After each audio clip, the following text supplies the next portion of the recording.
أعوذ بالله من الشيطان الرجيم. بسم الله الرحمن الرحيم. يا أيها الذين آمنوا كتب عليكم الصيام كما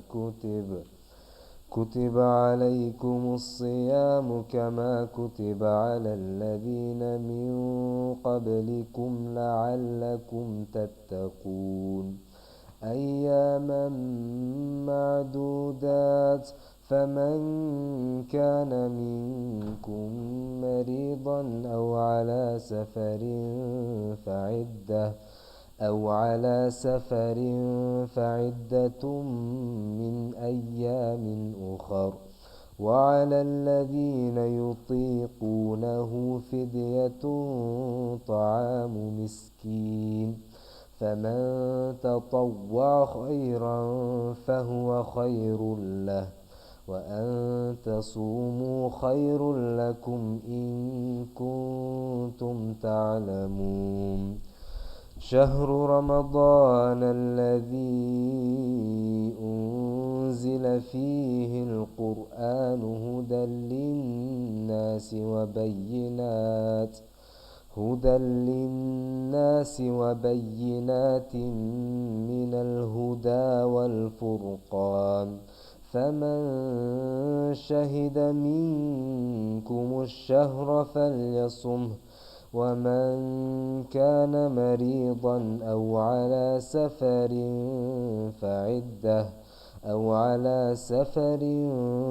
فعدة من أيام أخر. يريد الله بكم اليسر ولا يريد بكم العسر، ولتكملوا العدة ولتكبروا الله على ما هداكم ولعلكم تشكرون.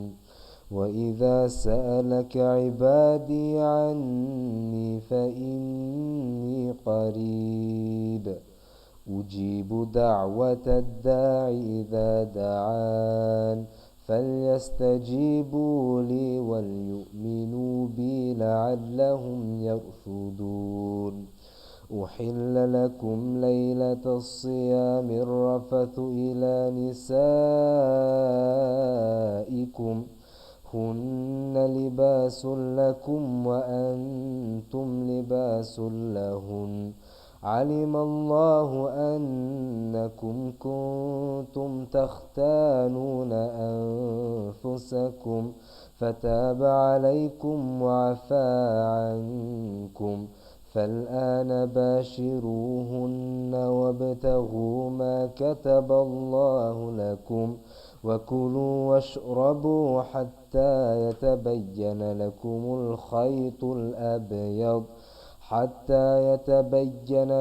الخيط الأبيض من الخيط الأسود من الفجر، ثم أتموا الصيام إلى الليل، ولا تباشروهن وأنتم عاكفون في المساجد، تلك حدود الله فلا تقربوها. كذلك يبين الله آياته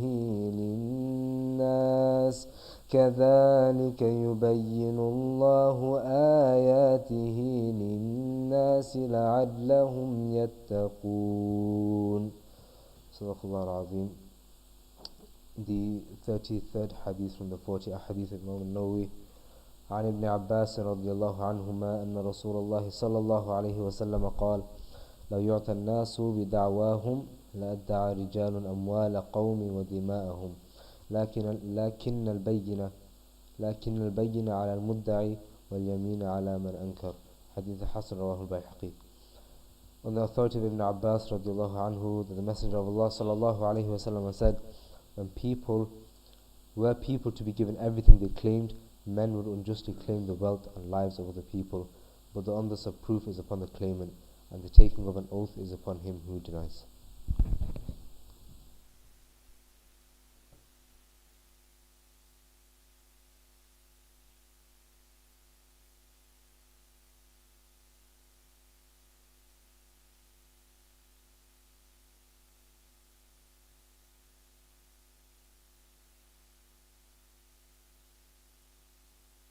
بسم الله الرحمن الرحيم الحمد لله رب العالمين وأفضل الصلاة وتم التسليم على سيدنا محمد وعلى آله وأصحابه أجمعين أما بعد الحمد لله Allah Ta'ala has gathered us once again in this Monday gathering. This is a special Monday gathering. The Monday gathering inshallah we do every single week. This is the final week before Ramadan.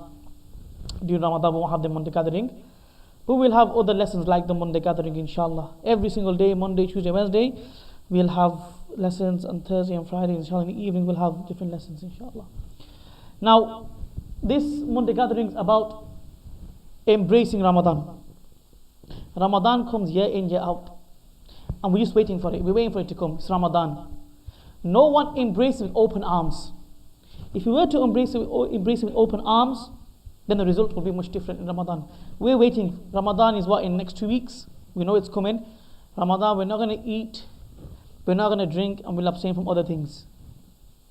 But we're not really embracing it. We're not excited for it, okay, generally. If we were excited for it, many things would change. Okay, after Ramadan, they say that a sign that your Ramadan has been accepted is that if there's change after Ramadan.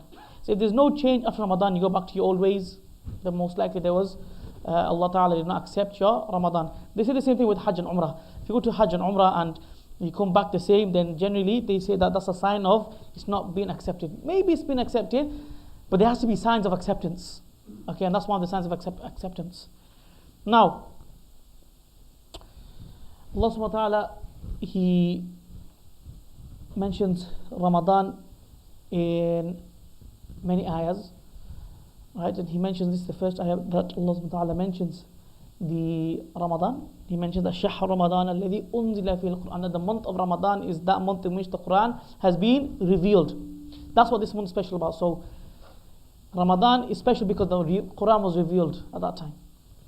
Now, why is the revelation of the Quran so special? Because with the revelation of Quran, we know the revelation is called wahi. Now when wahi was sent down, it means the religion was sent down with it. So all of Islam basically was sent down in Ramadan. It started in Ramadan. That's what that means. Okay? So it's not just, we put it into words as the Quran was revealed. But it's far much more than that. It's actually that Islam was started in Ramadan. Islam as we know it. Islam of the Prophet Muhammad sallallahu alaihi wasallam. The Sharia of the Prophet Muhammad sallallahu alaihi wasallam was started during Ramadan. Okay? And it's not just when the Quran was revealed. Ramadan is also the month of the Battle of Badr. The Battle of Badr is also another significant event. Okay, so there's many significant things that happen in Ramadan. One of them is the wahi, the divine revelation, i.e. the Quran. The Battle of Badr happened during the month of Ramadan. The Battle of Badr, if the Muslims lost the Battle of Badr, there would be no Muslims today. So it's a significant thing. Meaning, in this month, if these things never happened, there would be no Islam. And another thing was Fath al-Makkah. The Prophet Muhammad in the 11th year of Ramadan, in Ramadan, he went and he had gone to Makkah, and Makkah had become the Muslims. Okay, so this is another significant thing. Why? Because this is when the Quraysh, the enemy of Islam, the main enemy of Islam, this is when it came to a fall. Okay, and if they never came to a fall, then things might have been different. Okay, the trajectory of Islam would have been different. So there are very many significant things that happen in Ramadan. Inshallah, na'am. And Allah subhanahu wa ta'ala also mentions in the Quran, Ya ayyuhalladhina amanu kutiba alaykumus siyama kama kutiba ala alladhina min qablikum la'allakum tattaqun, that oh you who believe, we are people who believe, fasting has been prescribed upon you as it was prescribed upon you, upon those before you. Now this ayah is very interesting. Why does Allah subhanahu wa ta'ala mention that fasting is for you and those before you? Why is He mentioning people from before? They've got nothing to do with this, isn't it? Right? Because they say that if you are doing something, okay, with someone, then He makes it easier. Some people may see the fast as being hard, but if it's something which is a norm, it's not hard anymore. I'll give you an example. I'm giving an example of a punishment. Fasting is not a punishment, but I'm giving the example of a punishment so you understand. I'll give you an example. Let's say anyone who's in school or college or uni or whatever, even in work, and the entire class or everyone that's there, they've done something wrong. They're all collectively getting in trouble. It's far much easier. You're like, you know what? It's all of us. It is what it is. It's far much easier to take the punishment. It's far much easier to do something harder. Rather, when you're by yourself, it's far much harder. So to make it an ease for us, Allah Ta'ala is saying, this is not something new for you guys. Rather, it's something that everyone's always been doing. It's nothing new. Okay? So it's not because Ramadan is a punishment, but rather some people may find Ramadan to be hard. Now, fasting in hadith. Okay? Now there's many hadith about fasting in Ramadan. But here he mentions that Allah subhanahu wa ta'ala, He makes a nafal act, a virtuous deed, into a fard act. It's like a fard act. Simply the hadith, yani. And if someone does a fard act, then it's multiplied by 70 times. It's multiplied by 70 times. Now, this is from the Prophet Muhammad sallallahu alaihi wasallam. It shouldn't be something that goes in and out. If it's going in and out, then there's something wrong with our iman. Our belief is not there. If this hadith, we're not looking at it like, you know, if someone was to come to you and say, I will give you daily this amount, X amount of money, 1 million or 2 million, you'd believe him, depending on who it is. And you would strive in such a way that you attain that money. That's yaqeen. This is called certainty. You're certain that this person is going to give you something. When the Prophet Muhammad sallallahu alaihi wasallam is saying it, and we're not doing it, it's either we don't really care about it, or there's a lack in our certainty. Now, okay, and the Prophet Muhammad says, Man sama Ramadan, that whoever fasts Ramadan imanan wa ihtisaban, he has faith that he believes is fard, and ihtisaban, that he's seeking reward, then Allah subhanahu wa ta'ala, غُفِرَ وَمَا تَقَدَّمَ مِنْ ذَنْبِهِ, that Allah subhanahu wa ta'ala, He will forgive his past sins. We hear this year in, year out. Every year we're going to hear it. Next year you're going to hear the same thing from me. You'll hear it from many people this month. Now, it shouldn't be, when we hear these things again, we shouldn't be like, I've heard that before. We've heard it before. What have we done about it? We've heard it hundreds of times. Have we changed it? Have we changed ourselves? Maybe not. Maybe we have. Allah Ta'ala knows, and you also know. You also know, okay? Now, there's many hadith, in various hadith has mentioned that Allah subhanahu wa ta'ala, He opens the doors of Jannah and the doors of hell are closed. Yani you die in Ramadan, it's heaven inshallah. Okay? Naam. Okay. Now this is important. Whoever does not leave evil words and deeds while fasting, Allah does not need him to leave food and drink. Meaning Allah subhanahu wa ta'ala does not need your fasting. Allah subhanahu wa ta'ala does not need you. You need Allah subhanahu wa ta'ala. This is what we need, Allah subhanahu wa ta'ala. This is the simple fact. Ramadan is not just abstaining from food and drink. That's not the essence of Ramadan. Ramadan isn't watching Netflix and binge watching something till iftar time comes, or watching mukbangs till iftar comes. That's what people do, isn't it? Yeah? They look at it, that looks good, I want some of that. That's not what Ramadan is. Yes, this happens in Ramadan. It's really humans. That's human nature. But that's not what we should do in Ramadan. Rather, the spirit of Ramadan is getting close to Allah subhanahu wa ta'ala, and you do things which will bring you close to Allah subhanahu wa ta'ala. Yes, a lot of that is based on intention. A lot of it is based on intention. You could go to work with a good intention and you could get more reward. However, there are set things, there are set worships, there are set ibadah, certain actions which are set for you, which will give you closer proximity to Allah subhanahu wa ta'ala. How to spend Ramadan. Now everyone just take a quick look, inshallah. Everyone watching at home, just quickly look at the screen, inshallah. These are things which everyone knows. Okay, these are things that everyone knows. Now I want everyone to ask themselves something. How many of these things do they do on a daily basis? Everyone look at it. Okay, for those at home, look at it now, inshallah. How many of these things do we do on a daily basis? Recite Quran daily basis. Majority of people don't. This is the unfortunate fact. Majority of people don't recite Quran on a daily basis. Maybe some people have forgotten how to recite the Quran. Maybe some people have forgotten. Maybe they've not recited Quran for so long that you go and you're actually struggling now. This happens. This is a normal thing which unfortunately happens. Salah and Jamaat, I think we all fall short on this. Okay? How many of us do Salat al-Jamaat? Now maybe the mosque is close to you, Bismillah. If the mosque is far, it's a bit harder, but we have cars, and every step you take to the mosque, anyway, you are rewarded. This is from Hadith. Tahajjud prayers. For us, our life has become very transactional. Because transactional meaning, okay, we want something for something. Meaning, if I do this, then I'll get this. If you do this, then you'll get this. It's become very transactional. Why? Because when it comes to tahajjud, even all over social media, what do we find is we do tahajjud in order when we want something. So we only do tahajjud when we want something. I want this. I want good health. Tahajjud, let me ask Allah. I want this. I want that. Tahajjud, let me ask Allah. Naam. This is the time to ask Allah subhanahu wa ta'ala. This is the time to ask. Yes, your mindset should be to ask Allah, I will pray tahajjud. However, it shouldn't be limited to that. Tahajjud should be prayed whether you need something or you don't need something. Okay? Whether you have a haja or not, whether you have something or not, it doesn't matter. You should be praying tahajjud anyway. And once you're in need of something, khalas. But in reality, we should always be in need of something.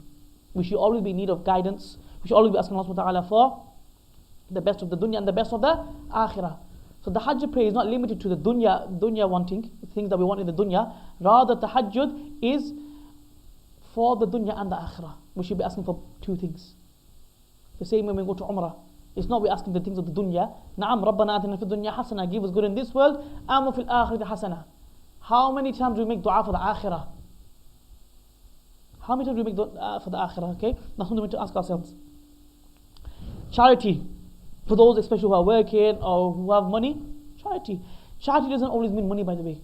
Sadaqah, we always say charity. Sadaqah doesn't mean money. Sadaqah generally is something which is good. Okay? Even smiling at your brother's face is a sadaqah. That's what's mentioned in hadith. So sadaqah is not only money. It's not monetary only. Sympathy and care. Khalas. Ramadan is here. We will have to be a certain way with people as well. Dhikr, tafakkur. These things are free. These things don't require energy even. You can sit and think for free. You don't need energy to think, really. In reality, you don't need much energy to think. Sit and think about Allah subhanahu wa ta'ala. Reflect. This is a concept even the non-Muslims have. Being mindful. But these concepts exist in Islam as well. Sit and go home tonight. Sit alone and think about your life and where it's going. Not in terms of the dunya and money and how I'm going to grow and how I'm going to be at 40 and 30. No. Think about if I was to die right now. Ask yourself this. If I was to die right now, where would I be? Would I be in Jannah? Would I be in Jahannam? Would Allah subhanahu wa ta'ala be happy with me? Would Allah subhanahu wa ta'ala be upset with me? This is something we need to ask, inshallah. Istighfar. This is something every person needs to do. We need to do every single one of them. But there is not a person that does not know to do this. Istighfar. Every single person needs to seek forgiveness from Allah subhanahu wa ta'ala. The Prophet mentions that every child of Adam does wrong. Every child of Adam does wrong. But the best of sinners or the best of wrongdoers are those people who seek forgiveness from Allah subhanahu wa ta'ala. So every person needs to seek forgiveness. Naam. Salawat upon the Prophet. Again, those people who just walked in, ask yourselves how many of these things do you do a day? Dua. Dua. You don't have to sit with the Imam and do dua. You don't have to sit with anyone and do dua. You do dua by yourself. You do dua with the Imam, you do dua by yourself. Sometimes some people may say, dua with the Imam is not allowed, this and this and that. Why in the first place do people say let's do dua together? From a logical perspective, I'm not talking about in a Sharia or anything, from a logical perspective, we don't even do dua nowadays. How often do we raise our hands by ourselves? Okay? And just make dua. That's something we need to think about. Our lifestyle is very transactional with Allah subhanahu wa ta'ala. It can't be. Naam, after salah, the Prophet mentioned that after every fard salah, your dua is accepted. After every fard salah, your dua is accepted. What do we do? Salam alaikum, khalas, we're out the mosque. Quick. We've not taken any regard of the Prophet saying, we're not taking it in. In reality, we're not taking it in. We'll always say, but we don't have to do this. But we don't have to do this. Don't do it. That's fine. But it exists and it's been done and it should be done. And if you don't want to do it, tafaddal. There's no problem, inshallah. By the end of the day, we will all close our eyes and we'll all go to Allah. We have to all ask Allah subhanahu wa ta'ala. Okay, Allah ta'ala will ask us everything. Every little aspect of our life will ask us. Now we're going to have to answer.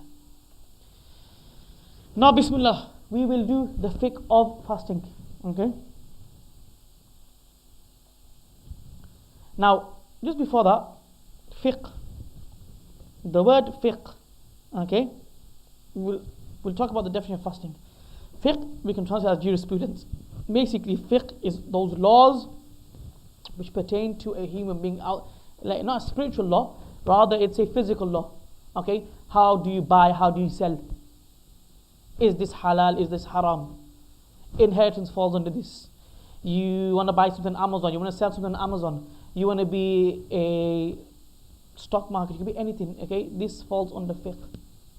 You want to open a Shopify account and you want to sell stuff, this all will fall under fiqh. Is it allowed to do this?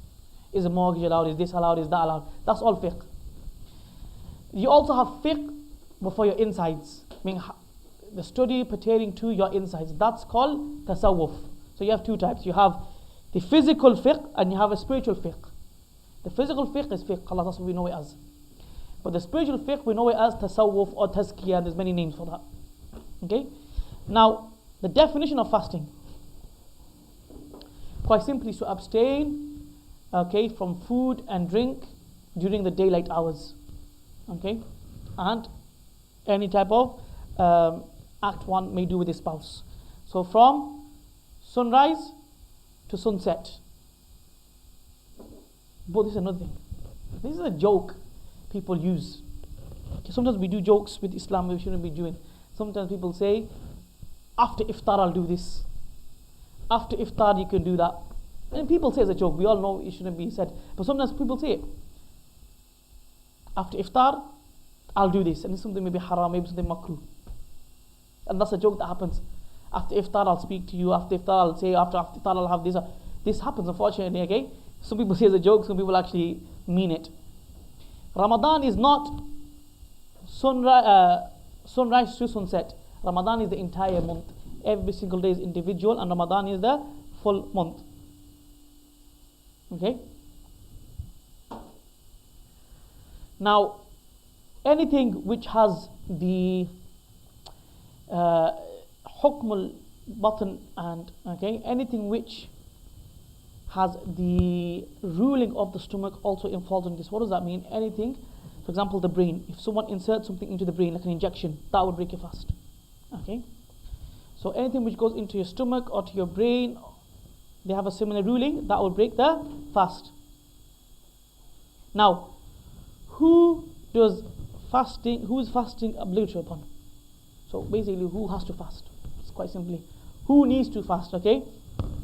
A Muslim, you have to have Islam. So a non-Muslim, shari'atan, yani in terms of the sharia, shar'an, they don't have to fast. Meaning, first and foremost, what's obliged upon them is to take the shahada. Because that person, he's going to Jahannam anyway. There's no, he's getting sin because he's not fasting. He's set for the hellfire anyway because he's not taking the shahada. Once he's taken the shahada, then you have to look at the other conditions. Second one is intellect. A person has to be of sound mind. So a person who has autism, depending on the type, depending on what level, again, an expert of that field would maybe need to give a fatwa with an alim, with ulama, with them. But person who can't differentiate, basically. What is intellect to me here is basically tamyiz. A person who can't tell the difference between right and wrong. So there are some people who they can tell what's right and wrong, but to a certain extent. I mean, they know it's right that when I go to the bathroom I need to wash myself. When I go to this, when I need to eat to survive, I need to sleep. That's the basic level.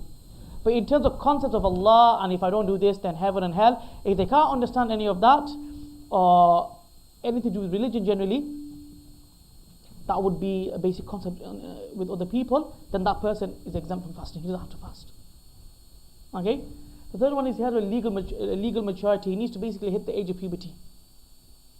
Okay? Now, what if a person has not shown any signs of puberty? This person's 14, 13. There's no signs of puberty. Okay? They say that if a person has reached the age of 15 and they still haven't shown the signs of puberty due to maybe being a late bloomer or maybe due to some medical factors, then that person, when he's 15, automatically he's an adult. He's an adult. What does it mean by he's an adult in Islam? When he hits 15, all the rules of the Sharia are upon him, meaning he has to pray now. This person, he's not shown any signs of maturity or any puberty. By 15, he has to pray, no matter what. By 15, he has to fast. By 15, what's 15, the sin that he does, it's upon him now. Okay? So he's mukallaf now. Meaning the religion now, the rules of religions are upon him now. And then he has to be free from illness. Free from illness, it needs to be something which, okay, which you could make a person weak in a severe state. If you've got a common cold, you've got the man flu, generally that's not acceptable. Depending how severe it is, you need an upright Muslim doctor to tell you if you can fast or not. If you're like, I can't bother today, or I've got a bit of a stomachache, that's not cutting it. That's not cutting it. If it was something else, let's say it was a holiday or something, you're going to miss your flight, you would get up with that stomachache, you would get up with that illness. Generally, most people would.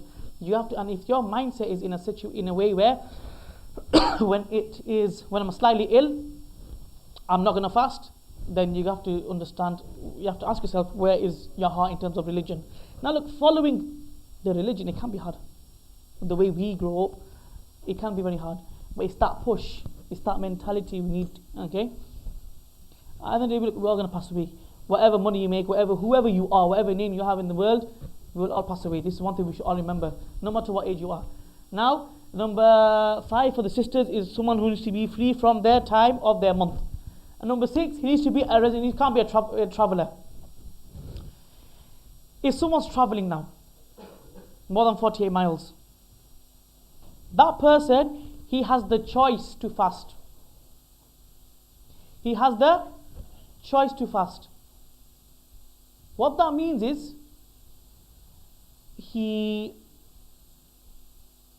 it's fard upon him to fast still, but it's the timing. He can choose whether to fast now, or he can choose whether to fast later on the year, okay, later on throughout the year. But it's still fard upon him to fast.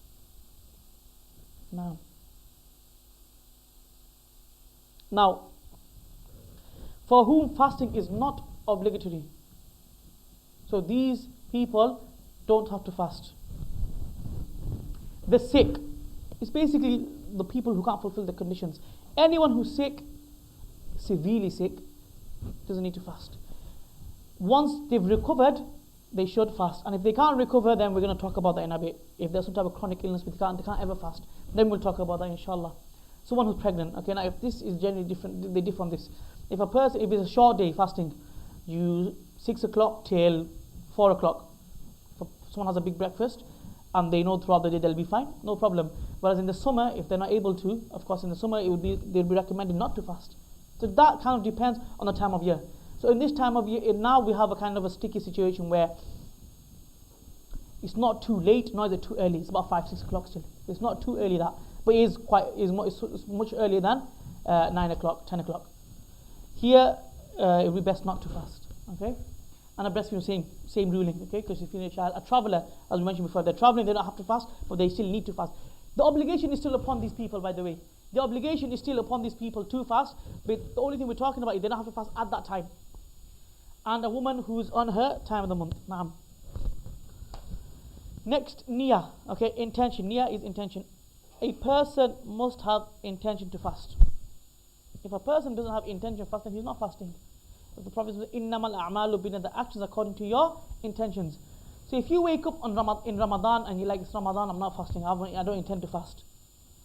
Okay? And you're not eating.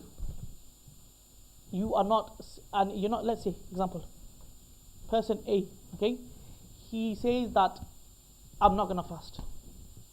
And he abstains from food and drink and everything to abstain from. Maghrib time comes. He's still not eating. Isha comes, he eats. That person is still not fasting. That person is, even if he abstains from food, water, it doesn't matter. You need your intention. If you don't have your intention and you're still staying away from food and drink, it doesn't matter. You need your intention. Intention could be with your tongue, could be with lisan, it could be in your mind. Intention is in the mind. Okay? That you're fasting, khalas. Now, 2 types of outcomes that the fast is nullified. So this is the important point. Now this is, okay, everyone just pay attention now inshallah to these points. If you have these points down, then you should know the fiqh of fasting to a decent level inshallah. Now, you're fasting, khalas, we know. You fast from the sunrise to sunset, boom, finished. when we talk about the fasting, we talk about specifically when does it break, or how does it break, or when it breaks, what do I have to do? Okay, no one has a question generally about the other stuff. You're fasting, khalas. So there's two types of things that happen when your fast breaks. You have kafara and you have qada. Kafara is the expiation, the penalty, the punishment. Okay? Qada is just making that day up. It's a make-up fast. So, kafara. Okay? If the action has been performed intentionally, Abdullah wakes up. He's 14. He has all the signs of fasting. And he's like, I don't want to fast today. I don't want to fast. I'm not feeling it. Because you know what? I'm going to tell my parents I'm going out. I'm going to go and grab a burger meal. And he goes and eats. He's not a child in the eyes of Islam. He's a person who has an intellect. He's okay. He knows what's right and wrong. Khalas, there's nothing childlike about him in terms of the fasting. Okay?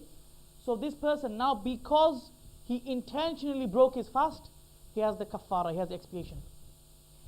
So what does that mean? What does that actually mean? What's the punishment now?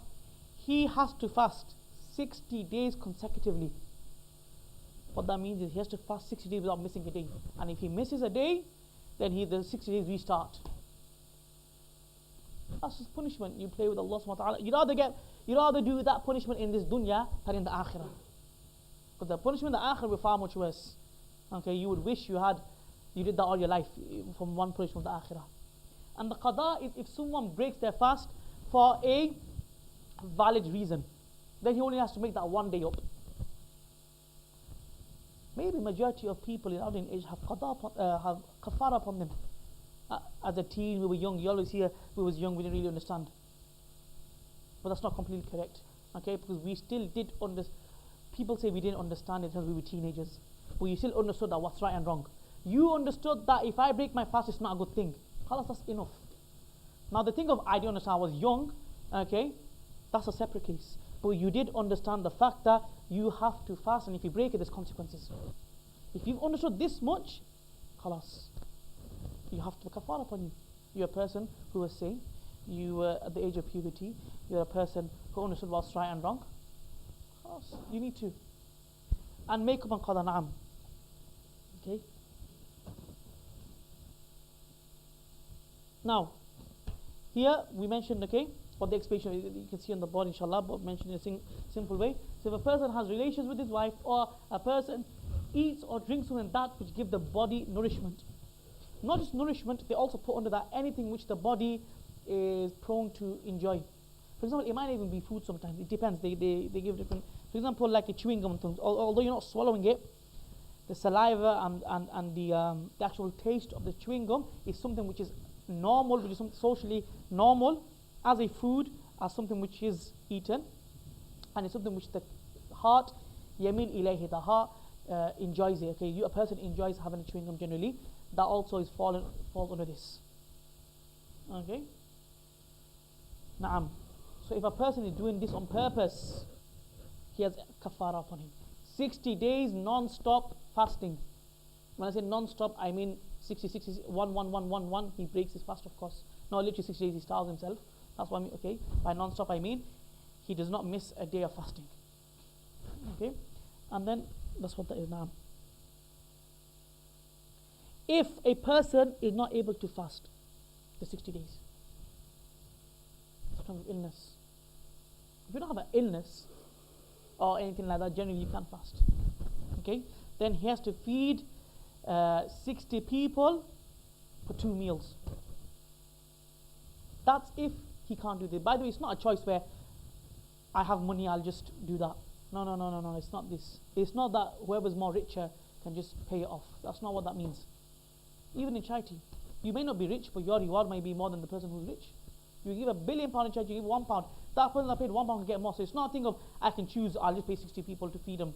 I'll give it in my home country. I'll give it in Yemen and Syria. It won't cost that much. It costs £300. I'll make that in a few days. That's not how it works. This is if you are not able to do the 60 days due to some health reasons. or whatever reason it may be, but generally it's a health reason. Okay? Naam.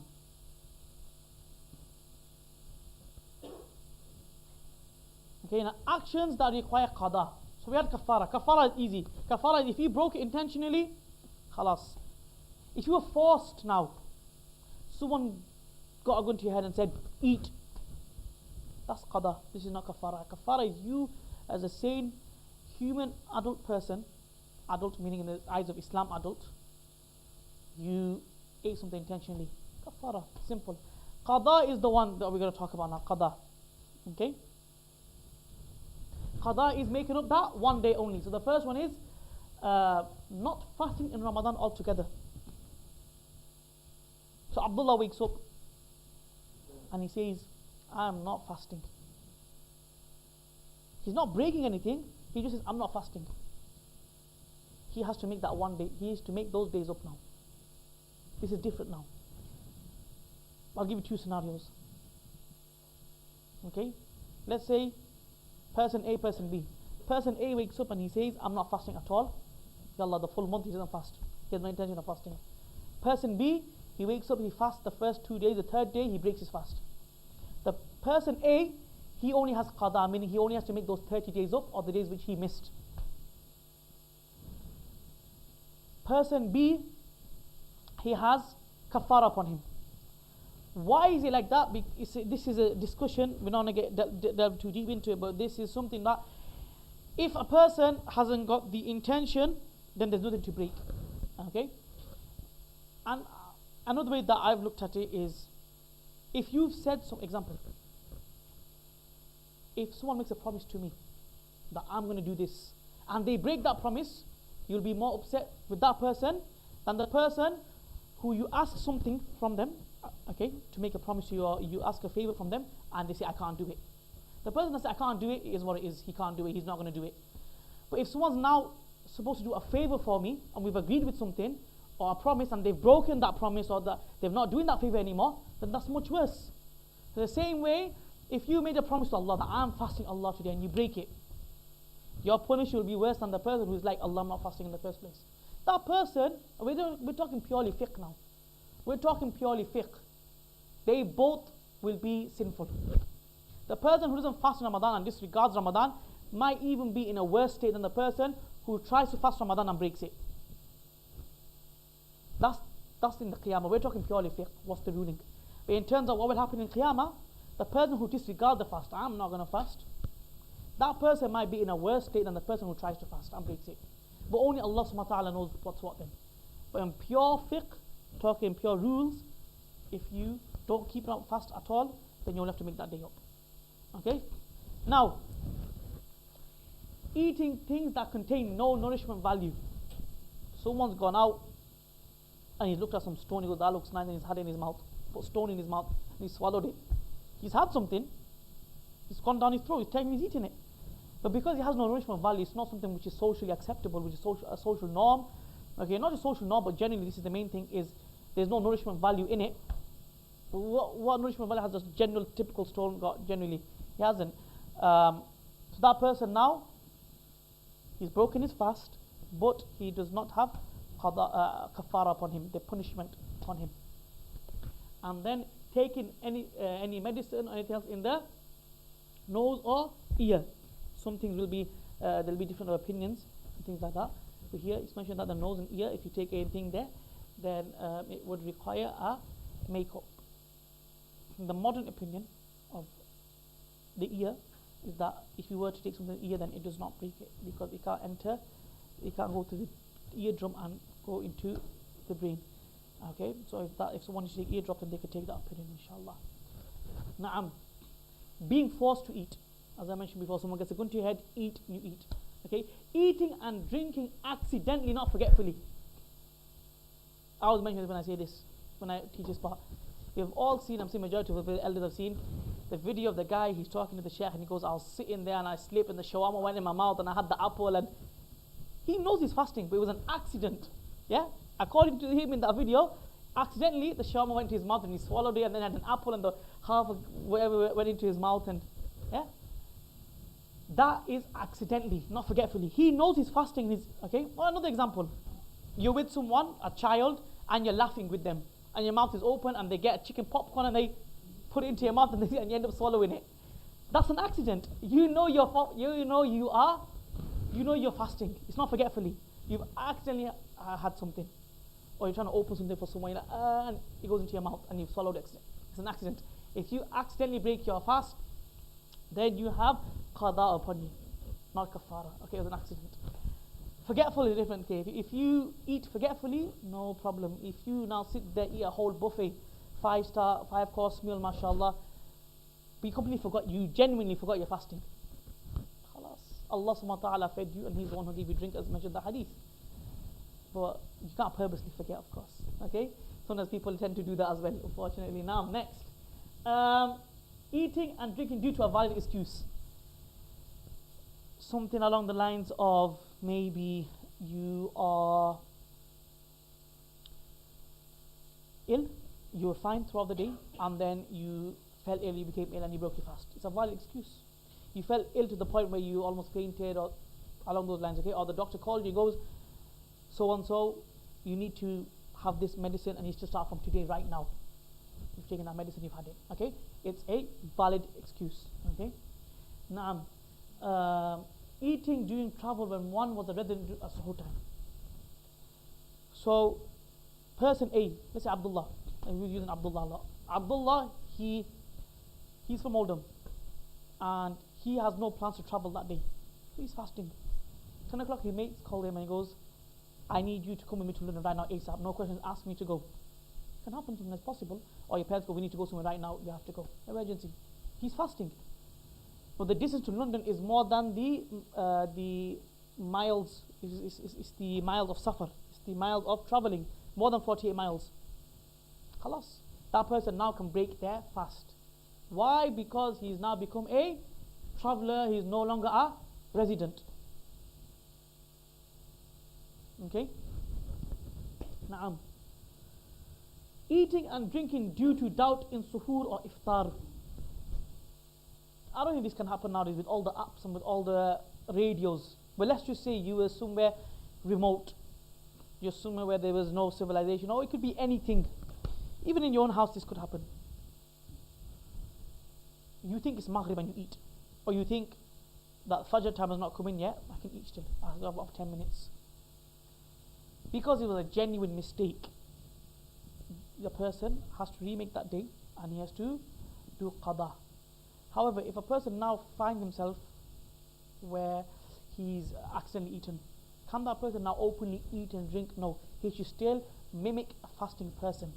Why? Because tashrifan lil waqt. He should mimic a fasting person. I mean, he shouldn't eat or drink, he should abstain from it. It's not haram if he does, but it's the best he does. They mention the fiqh. Why? Because just due to the time of Ramadan and the actual nobility of the time, that person should respect it and not eat. Ejaculation without intercourse, okay? This is an important one, okay? If a person is maybe masturbating, anything like this, haram. The act is haram, but what's the fiqh ruling? That person has to do qada, not kafara. Making smoke enter the throat deliberately, okay? So a person, they've lit the bukhur, or someone's smoking, or they're doing something, they're lighting a fire upon their smoke. He's now instigated that fire to start. You can start a fire, no, you can't start a fire. He started the fire, he's like this, and he's breathing it in. He's breathing it completely in. That's bi sun'ihi. In the fiqh books is mentioned, okay, that he's actively started this fire, he's smoked, and he's breathing it in. Okay, he's inhaling it. That person, he would have qada upon him, not kafara. Although he did it intentionally. Why? Because he did it intentionally. Why? Because it's still not food. Okay? Vomiting intentionally. Man sitting there, I don't know why would someone do this. He's sitting and he puts his fingers down his throat and he starts vomiting. Fast is broken. Fast is broken. However, it's qada upon him. Okay? These slight acts that don't invalidate the fast. by the way, just a disclaimer, this doesn't mean it's okay to do. Sometimes we go, oh, is it going to break our fast? Ah, that's alright. No, they're disliked. We don't do it still. Okay? Tasting or chewing something. Okay? Kissing or caressing one's spouse, because this could lead to other things that might break the fast. Okay? Gathering saliva in one's mouth and then swallowing it. I think we've all done this. You've been thirsty, and you're sitting there, and you're gathering the spit and the saliva, and you've now swallowed it. That's makruh. Okay? It reduces the reward. Okay?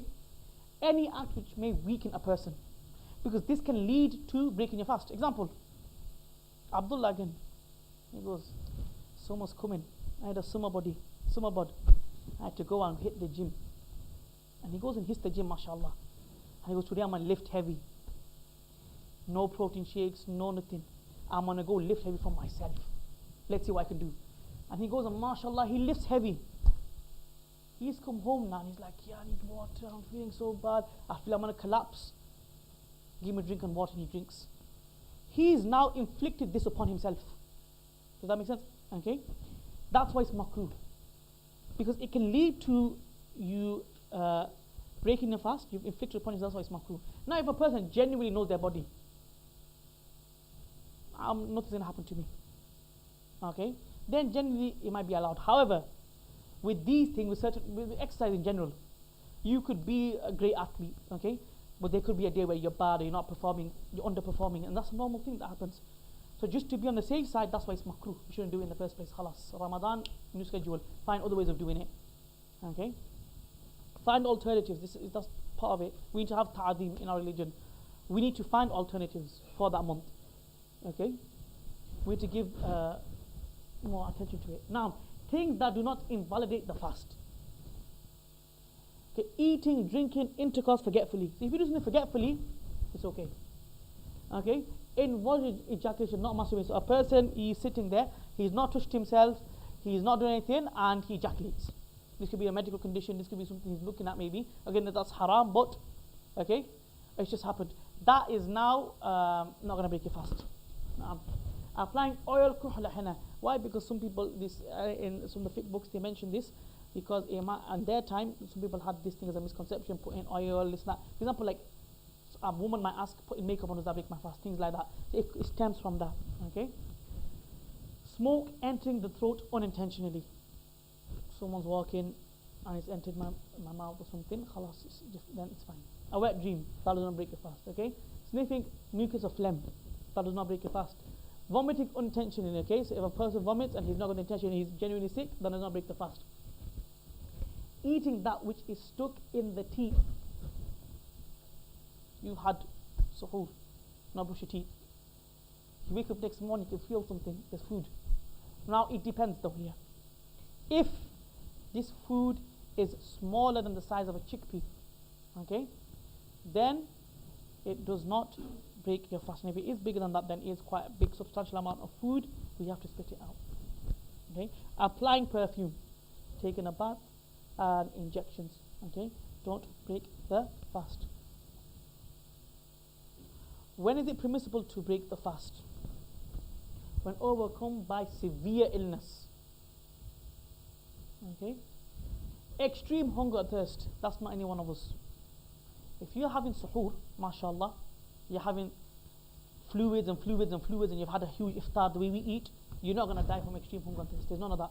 Extreme hunger and thirst is a life-threatening thing. That's not us. Okay? We don't follow this.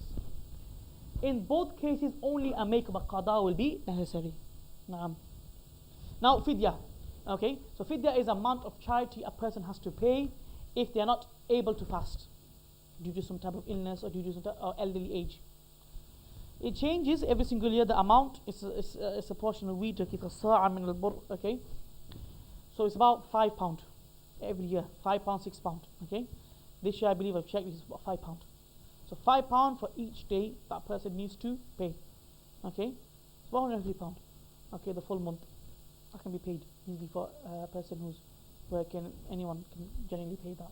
Okay, and person can pay on your behalf. And if a person now is in a situation where he can't, then khalas. They mention in the fiqh books that he does tawbah and he asks forgiveness from Allah subhanahu wa ta'ala. Okay. Now, this is not to be ignored. The sunnah acts of fasting. You are going to fast and you want to do it perfectly, and there's only one person you have to follow to do it perfectly. So these cannot be missed. So the sunnah acts of fasting, to consume the pre-dawn meal. So to eat suhoor, even if it's a date, even if it's a date, then you should eat the suhoor. Delay it, okay? To delay the suhoor close to Fajr prayer. So delay as late as possible, so you don't get hungry throughout the day. Okay? If a person goes, I'm going to eat suhoor at 1 o'clock, and the Fajr is at 6 o'clock. That person, that 1 to 6, it's like he's fasting, okay? So he would be more hungry throughout the day, and this and this, and it's better to delay it to as late as possible. Okay? To hasten to the end of fasting, okay? So it's sunnah to hasten the iftar. Now this is a nice point.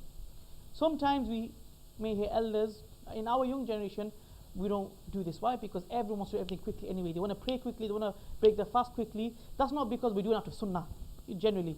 In our generation, we don't do it out of sunnah, we do it out of because we want to eat quickly. I want to pray quickly, I want to study quickly, I want that lesson to be 1 hour, I want that lesson to be 30 minutes, I want to go quickly.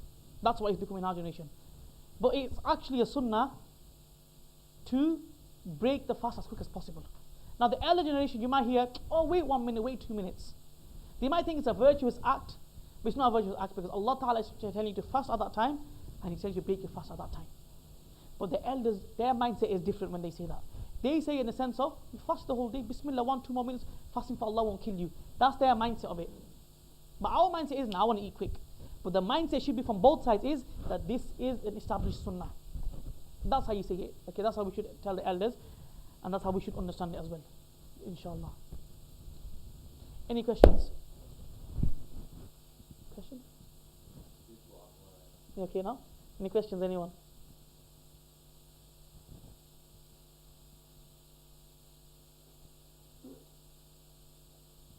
Ask. Just one student. Just one.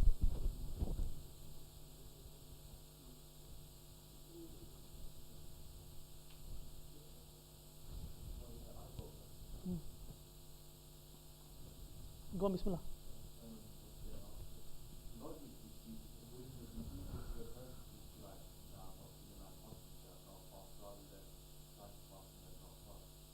Yes, logically that would make sense, but at the end of the day, that's pure logic in terms of fiqh. There's the fiqh rulings, but at the end of the day, the punishment that's with Allah subhanahu wa ta'ala is not very. Is going to be a great punishment. Why? Because there's a difference. Now let's look logically.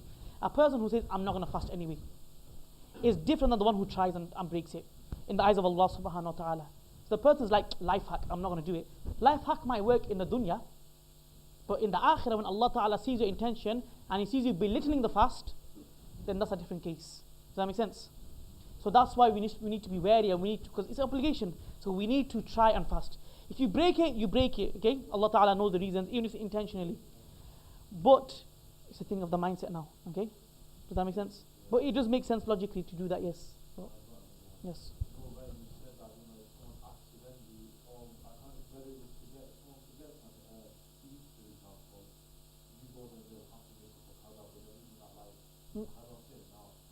No, if a person accidentally eats, it's qada, yeah.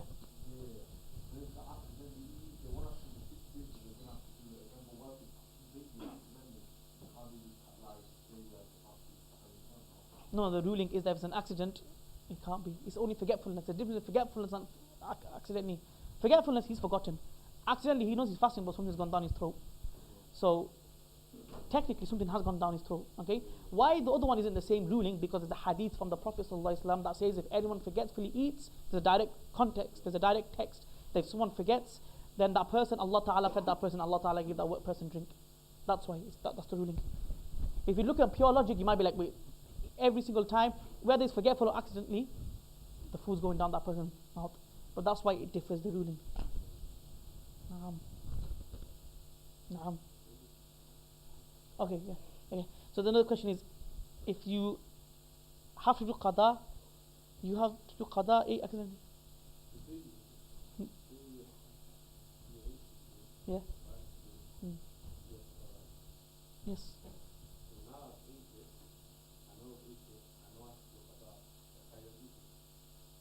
The thing would be, like I mentioned before, for tashrifan lil waqt, you shouldn't be eating, no. Okay? Because of the nobility of the waqt and of the time, you shouldn't be eating. It's like a woman who finishes her menses on the day. She should observe the rest of the day as if she was a fasting person. Same ruling.